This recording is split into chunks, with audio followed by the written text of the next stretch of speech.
ধন্যবাদ জানাই ভারত প্রকাশনী এবং লাহিড়ী এবং ইমানের টিম। আমি সবকটা বই পেয়েছি এবং দেখেছি যে ওর একটা শক্তপোক্ত টিম আছে এবং সেই টিমের সাহায্যেও এই ধরনের একটা গুরুত্বপূর্ণ বই হয়তো বার করতে পেরেছে। এবং বই টেক্সট বই লেখা একটা কঠিন কাজ, কারণ আমার যতদূর মনে পড়ছে যে স্যামুয়েলসন বলেছিলেন যে we are as good as our text books. তো স্যামুয়েলসন নিজে ইকোনমিক্সের সম্ভবত প্রথম নোবেল লরিয়েট এবং তার অন্য কাজের জন্য বিখ্যাত, কিন্তু একটা টেক্সট বইয়ের জন্য উনি বিখ্যাত। তো সেই কাজটা দুর্গম কাজ, আমরা অনেকেই সেটা করি না এই ভেবে যে একটা যুক্তি থাকে আমাদের যে it's not my cup of tea, আমি রিসার্চ বেস মনোগ্রাফ বার করবো, কিন্তু টেক্সট লেখা খুব কঠিন কাজ।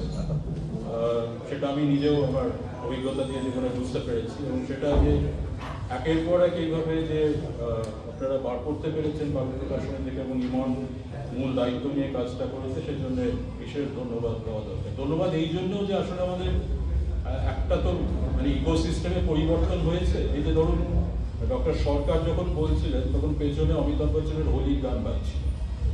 এখন এর মধ্যে এই অ্যাটেনশন স্প্যানটা ধরে রাখা, যে আমি ডক্টর সরকারের কথা যেটা গুরুত্বপূর্ণ কথা শুনবো নাকি অমিতাভের গানটা মনে করবো, রিকল ভ্যালু আছে তো অমিতাভের একটা।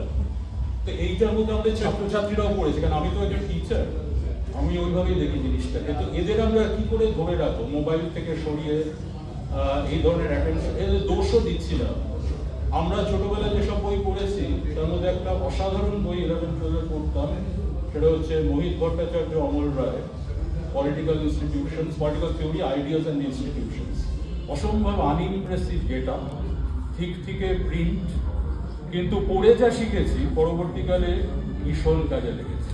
কিন্তু আজকে আমার মাস্টারমশাই মোহিত ভট্টাচার্য বেঁচে থাকলে আমি নিশ্চয়ই বলতে পারতাম তাকে যে আপনার বই কেউ কিনবে না, তার কারণ আপনার বই দেখতে ভালো।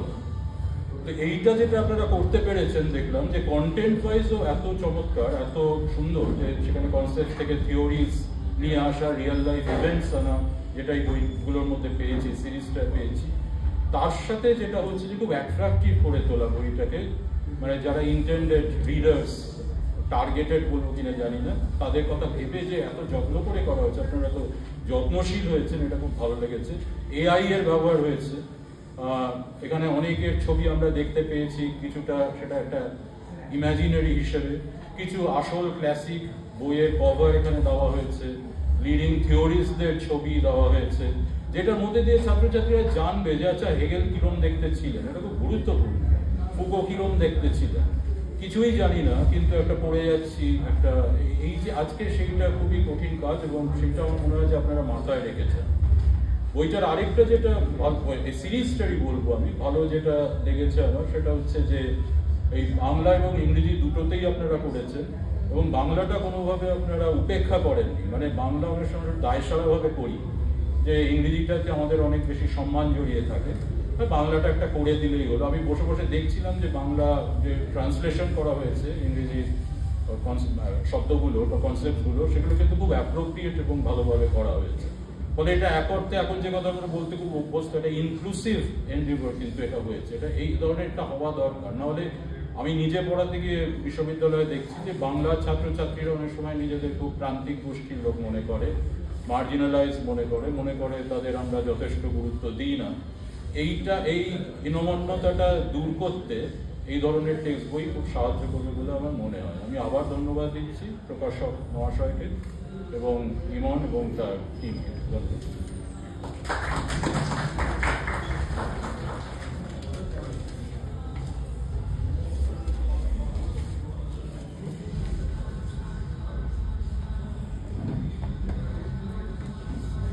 I may now request Professor Shomi Kumar Das, Professor of Political Science and former Vice Chancellor of Bengal University, highly respected for his work in political theory, human rights and democracy, to kindly come and share his insights.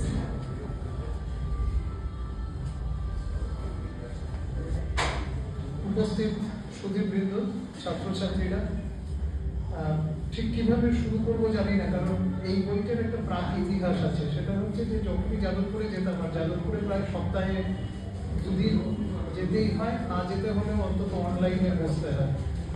আজকেই বসেছি আমরা কয়েকজন গবেষক ছাত্রছাত্রীদের সাথে। তো তখন দেখতে পেয়েছি বইটা কেমন করে তৈরি হচ্ছে। অনেক ছবি দেখে ইমন বলেছে যে ছবিটা এই ছবিটা দিলে কেমন হয়। লিভায়াতানের ছবি নিয়ে যেরকম ছবি দেখাচ্ছিল সেটা সত্যি ভয়ের। এইরকম নানান ধরনের আলাপ আলোচনা ওর সাথে হয়েছে। কতটা কি কার উপকার হয়েছে আমি জানি না, আমিও উপকৃত হয়েছি ওর সাথে কথা বলে। আগামী ক্ষমা চেয়ে নিতে হবে, তার কারণ আমার স্কুল পাঠ্য টেক্সট বই নিয়ে আমার খুব একটা অভিজ্ঞতা নেই। একমাত্র যে অভিজ্ঞতার কথা আমি ভাবতে পারি সেটা অনেক অনেক বছর আগে এনসিআরটির একটা কন্টেম্পোরারি ওয়ার্ল্ড পলিটিক্স বলে একটা বই আছে, যেটা আবার নেটেও আছে। তাতে যতদূর এখন মনে করতে পারছি কোল্ড ওয়ারের উপরে চ্যাপ্টারটা আমার লেখা, এবং সেই সময়েতে বিখ্যাত কয়েকজন ঐতিহাসিক এবং সমাজবিজ্ঞানী তাদের সঙ্গে কাজ করার আমার সুযোগ হয়েছিল। কান্তি বাজপেয়ী ছিলেন, হরি বাসুদেবন ছিলেন এবং যোগেন্দ্র যাদব ছিলেন, এরকম কয়েকজন মানুষ যাদের সঙ্গে কাজ করার সুযোগ হয়েছিল। কিন্তু এই টেক্সট বুক রচনার তো একটা রাজনীতি আছে। যে সময় এই বইটা রচিত হয়েছিল সেই সময়ে সকলেই বইটা ব্যবহার করছিলেন। তারপরে যখন পরিবেশটা পরিবর্তিত হলো তখন এই বইটার বিতর্কটা আমি একটু বলি। যখন পরিবেশটা পরিবর্তিত হলো তখন দেখা গেল যে আমরা যা লিখেছি তার উপরেও আরো একজন কেউ লিখে দিয়েছেন বইয়ের মধ্যে। অনেক লাইন সংযোজিত হলো, অর্থগুলো বদলে গেল ইত্যাদি ইত্যাদি। সুহাস পালশিকার ছিলেন এর সঙ্গে, তার নাম বলতে ভুলে গিয়েছি। এবং তখন তারা একটা উদ্যোগ নিলেন, এটা খুব বেশি দিনের কথা নয়, বছর দুয়েক আগের কথা বলছি, যে যারা আমরা লিখেছিলাম তারা এখান থেকে, আমরা বললাম যে এগুলো আমাদের লেখা নয়। একদম লোক বেরিয়ে চলে গেলেন, আমার মতন কয়েকটা লোক পড়ে রইল, কারণ কোল্ড ওয়ার নিয়ে খুব একটা কিছু আঁচড় পড়েনি। ফলে আমি রয়ে গেলাম, আর আমি ভেবে পাচ্ছিলাম না যে যারা চলে গেলেন তারাই বা কি ধরনের টেক্সট বইটা লিখবেন, তাদেরও তো একটা রাজনীতি আছে। ফলে আমি রাজনীতি জাঁতাকলে পড়ে, জাঁতাকলই বলবো কারণ দু ধরনের রাজনীতি কিন্তু রাজনীতি বটে। ফলে আমি খানিকটা সিদ্ধান্ত না নিতে পারার মতন একটা ঘটনা ঘটল, যে আমি সিদ্ধান্ত না নিতে পেরে অনেকটা কালক্ষেপ করলাম এবং ঘটনাটা তার তাৎপর্য হারালো। এই কথাটা বলছি এই জন্যে যে সবিতা যে কথাটা বলেছেন, যে যিনি গবেষক কলেজ বিশ্ববিদ্যালয়ে পড়ান, তিনি যেভাবে টেক্সট বই লেখেন একজন স্কুল শিক্ষক সেভাবে লেখেন না। ফলে তার লেখা বইতে একটা বাড়তি কিছু পাওয়ার থাকে, এবং এই বইটা সেই চাহিদা পূরণ করতে পেরেছে। একটা গবেষণা করা একটা বই এমনটা আমি বলছি না, কিন্তু গবেষণার জন্য একটা আগ্রহ জাগিয়ে তুলতে পারে একটা বইয়ের বড় চ্যালেঞ্জ, এবং একজন বিশ্ববিদ্যালয়ের অধ্যাপক তিনি এটা পারেন। আমি এই বইটা দীপঙ্কর বলেছে যে যথেষ্ট মনোগ্রাহী, সকলে রূপে নেবেন করবেন। আমি খুব একটা আশাবাদী নই। কেন নই তার কারণ আমি বলছি। দীপঙ্কর খুব ভালো করেই জানে যে কয়েক বছর আগে আমরা একটা উদ্যোগ নিয়েছিলাম, সেটা হচ্ছে যে বাংলা ভাষায় রাষ্ট্রবিজ্ঞানের বই সাম্মানিক মানের বের করা। এককভাবে এই উদ্যোগটা সম্ভবপর নয়, সকলে মিলে আমরা লিখছিলাম। আমরা ভেবেছিলাম যে আমরা রাজ্য জয় করলাম, কিন্তু সেই বইগুলো আমরা লক্ষ্য করলাম যে সেগুলো যে খুব পড়ানো হয়, সবাই পড়েন এমনটা নয়। এবং যে অর্থাৎ আমি যেটা বলবার চেষ্টা করছি বারবার করে, সেটা হচ্ছে যে যোগানের যে লজিক, সেটা আসলে তো চাহিদা পূরণ করা। আমাদের বইটার কোনো সেরকম চাহিদা ছিল না যে বইতে একটা গবেষণার অঙ্গীকার ছিল। ফলে আমাদের বইগুলো, দীপঙ্করের লেখাও তাদের ছিল, আমাদের অনেকেরই লেখা রয়েছে ছিল তাতে। ফলে আমরা কিন্তু নিজেরা নিজেদের খুব পিচ্চাপড়া ছিল যে একটা বিরাট কাজ করেছি, দেশের সেবা করেছি, বাংলা ভাষায় রাষ্ট্রবিজ্ঞানের প্রভূত উন্নতি করেছি, কিন্তু সেই বই পড়বার মতো মানে শিক্ষকও ছিলেন না, ছাত্র ছিলেন না। প্রথম কয়েক বছরে হয়তো সেটা নিয়ে একটু নাচানাচি হয়েছিল, কিন্তু তার বেশি কিছু নয়। অর্থাৎ পড়ানোর অংশ থেকে এবং বই লেখার জায়গা থেকে গবেষণাটা হারিয়ে যাচ্ছে। আমি অনেক ছাত্রছাত্রীকে দেখেছি তারা পেপার লিখতে ব্যস্ত। আমাদের অনেক সহকর্মীও আছেন, তারা ছাত্রদেরকে এনকারেজ করেন পেপার লেখুন। আর আমরা যখন পেপার লিখতে গেছি তখন আমাদেরই এক অধ্যাপক, ডক্টর সরকার হয়তো চিনবেন, রাঘবী চট্টোপাধ্যায়, তিনি আমায় বললেন এ লেখা কিছুই হয়নি। এমএ পরে আমি ভাবলাম যে আমিও একটা রাজ্য জয় করেছি, বিশাল একটা লিখেছি, নোবেল পুরস্কার পাবো বাড়িতে, এ লেখা কিছুই হয়নি। প্রথমে ভীষণ আপসেটিং এক্সপিরিয়েন্স, কিন্তু বোধহয় ওই কান্নাটার দরকার।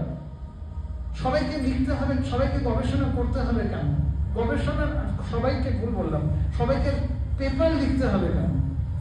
আর সেই পেপারের কি বা মানে আছে যার গবেষণা নেই? ফলে সমিতা যে কথাটা বলেছে ভীষণ দরকার, যে বইয়ের মধ্যে গবেষণার জন্য একটা আগ্রহ জাগ্রত করা। আমার মনে হচ্ছে যে সেটা ভীষণ দরকার। আমি আশা করব যে এই বইটা সকলের কাছে গৃহীত হবে, সবাই পড়বেন এবং পড়াবেন।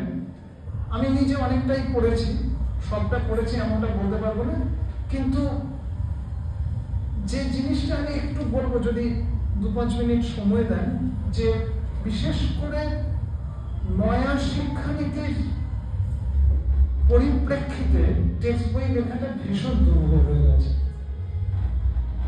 2018 সাল থেকে বিতর্ক শুরু হয়েছে। প্রায় 500 পাতার যে খসড়া সরকার থেকে বেরিয়েছিল, আমরা গুটি কয়েকজন সেটা পড়েছি 2018 সালে। এখন অব্দি আমি দেখিনি যে এটা নিয়ে সেরকম কিছু চর্চা হয়েছে। পশ্চিমবঙ্গ প্রায় গভীর নিদ্রামগ্ন ছিল। বিশ্ববিদ্যালয়গুলো এখনো নিদ্রামগ্ন, আমার বিশ্ববিদ্যালয় এখনো নিদ্রামগ্ন। 1 বছরের এমএতে কি পড়ানো হবে, কি হবে তাই নিয়ে কোনো হেলদোল নেই। চাকরি আমাদের থাকবে কিনা 1 বছর পড়ানোর জন্য, আমাদের কাছে কারাই বা পড়তে আসবে? কারণ কলেজ থেকে সকলেই ওই নম্বর পাবেন এবং তারা সরাসরি গবেষণার কাজে যাবেন, আমরা জানি না। ফলে আমরা যে অপ্রাসঙ্গিক হয়ে যাচ্ছি, এই বোধটা তো থাকতে হবে। এই বোধটা না থাকলে কি বা হবে, মানে পড়াশোনার যে কি হবে আমি জানি না। ফলে নয়া অর্থনীতি একটা টেকটনিক শিফট তৈরি করছে। আমি দু একটা কথা বলি এই কনটেক্সটে। একটা হচ্ছে যে ওই 500 পাতার বই আমি যথেষ্ট যত্ন করে পড়েছি, 500 পাতার একটু কম, কিন্তু 2-3টে কথা বলি যেটা কনটেক্সটে আমি এই বইটাকে প্লেস করতে চাই। এবং আমার মনে হয়েছে যে এই নয়া শিক্ষানীতির চ্যালেঞ্জটাকে গ্রহণ করে কেমন করে টেক্সট বই লিখতে হয় সেই ব্যাপারটা আমাদের সামনে সুন্দরভাবে উপস্থাপিত করতে পেরেছে। প্রথম যে কথাটা সেটা হচ্ছে যে সবকিছু নিয়ে জানতে হবে। নয়া শিক্ষানীতির এইটা হচ্ছে ব্যাপার, যাতে জেনারেল অ্যাওয়ারনেস তৈরি করা। খুব বেশি ভেতরে গভীরে যাওয়ার দরকার নেই, এটা পরিষ্কার লেখা আছে যে সবাইকে ভেতরে গভীরে যেতে হবে, এমনটা কি দরকার? অথচ আমাদের শিক্ষকরা শিখিয়েছিলেন সেই বঙ্কিমচন্দ্রের কথা, যে জল তরাগে গভীর তাহা, ভুল বললাম, যে জল সংকীর্ণ কূপে গভীর তাহা তরাগে ছড়াইলে তাদৃশ গভীর থাকে না। আমরা সত্যি কথা বলতে কি বড় বড় বিষয় নিয়ে এখনো গবেষণা করবার জন্য ছাত্রছাত্রীরা আসে, তাদেরকে সবসময় বলি আরো ছোট করো, ছোট করো, ছোট করো। কিন্তু নয়া শিক্ষানীতিতে কিন্তু উল্টো পথ চলে, যে সব কিছু আমাকে জানতে হবে। এবং তার থেকে এই যে এমসিকিউ এবং এমসিকিউ করে যে এক ধরনের পল্লবগ্রাহী জ্ঞান আমি বলবো না, আমি বলবো ইনফরমেশন। তথ্য জানা আর জ্ঞান তো এক নয়। যে কোনো গবেষণা পত্রে কটা বই পড়ার বইয়ের নাম থাকে, অধিকাংশ ক্ষেত্রেই সব অ্যাক্সেস করা হয় ওয়েব সোর্সেস, এবং সেই সমস্ত ওয়েব সোর্সেস যেগুলো অত্যন্ত নিম্নমানের, ফ্রিলি ডাউনলোডেবল। আমাদের কটা লাইব্রেরিতেই বা পয়সা আছে যে আমরা কোহা বা ওই সমস্তগুলোতে সাবস্ক্রাইব করতে পারি। ফলে এই একটা অদ্ভুত ধরনের পল্লবগ্রাহী জ্ঞান তৈরি হয়েছে। সেই জায়গায় আমার মনে হয়েছে যে ইমনের বইটার একটা তাৎপর্য রয়েছে, যেখানে কিন্তু একটা ছড়ানো ক্যানভাসে অনেক কিছু কথা বলা আছে, আবার তার পাশাপাশি তুমি যদি চাও তাহলে তুমি এগুলোর সঙ্গে এনগেজ করার মতো যে সমস্ত রাষ্ট্র দার্শনিকরা রয়েছেন তারা কে কি বলেছেন সেগুলো ইনসেটে দেওয়া আছে। ফলে আমি যদি এটা হচ্ছে যে বইটা এমন ভাবে ছড়িয়ে দেওয়া হয়েছে, টেক ইউর পিক, সব বাইরেটা জানো আর যতটুকু জ্ঞান আহরণ করবার ততটুকু তুমি করো। এটা আমার বইটার একটা গুরুত্বপূর্ণ অংশ বলে আমার মনে হয়েছে। দ্বিতীয়ত আরেকটা আমি এখানে শেষ করব, অনেকটা সময় অহেতুক নিয়ে নেওয়া, সেটা হচ্ছে যে আমাদের শিক্ষার এই নয়া শিক্ষানীতিতে পরিষ্কার বলা হচ্ছে যে রাষ্ট্রীয় প্রতিষ্ঠানগুলির স্টেবিলিটির বাংলা কি হয়, স্থিরতা সুনিশ্চিত করা। অর্থাৎ এমন কিছু করানো উচিত নয় যাতে করে রাষ্ট্রীয় প্রতিষ্ঠানগুলো প্রশ্ন চিহ্নের মুখে পড়ে। এটা পরিষ্কার করে লেখা আছে। আমি লক্ষ্য করছিলাম যে অনেক কিছু বিতর্কমূলক বিষয় ছুঁয়ে যাওয়া হয়েছে বইতে, যার কথা ডক্টর সরকার বললেন, যেমন মাইগ্রেশন, অভিবাসন, প্রব্রজন বা প্যান্ডেমিক হিউম্যান সিকিউরিটির অংশ হিসেবে এসেছে। এগুলো প্রত্যেকটাই বিতর্কের উদ্রেক করে এবং সেই বিতর্কের সম্ভাবনাটা কিন্তু বইটাতে খুন করা হয়নি। এইটা আমার ভালো লেগেছে। অর্থাৎ আমি যদি বইটাকে একটু ভালো করে পড়ি, আমার মনে হয় শিক্ষকের একটা দায়িত্ব আছে এই বই পড়ানোর ক্ষেত্রে। যে কোনো শিক্ষককে দিয়ে পড়ালে তিনি এটাকে তার বুলডোজারে সিধা করে দেবেন, কিন্তু সেই শিক্ষক যিনি রাফ এজেস গুলো তুলে ছাত্রদের মনে সংশয় তৈরি করতে পারেন, প্রশ্ন যোগাতে পারেন। ফলে এই বইকে সফল করার জন্য ইমন একটা গুরু দায়িত্ব দিয়েছে বিদ্যালয়ের শিক্ষকদের। আমি চাইবো এই বইয়ের প্রসার হোক। প্রকাশককে ধন্যবাদ, তিনি এরকম একটা বড় ঝুঁকি নিয়েছেন, কারণ এখনকার গড্ডলিকা প্রবাহে এই ধরনের বই তো হয় না। ফলে ইমনের প্রতি আমার ধন্যবাদ রইল, প্রকাশককে ধন্যবাদ দিলাম। এই বইয়ের প্রসার হোক, এই কামনা করে আমার বক্তব্য শেষ করলাম। ধন্যবাদ।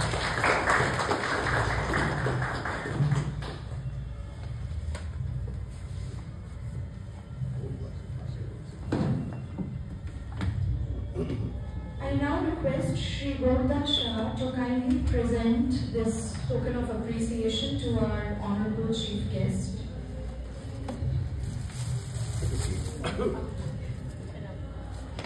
Singled out.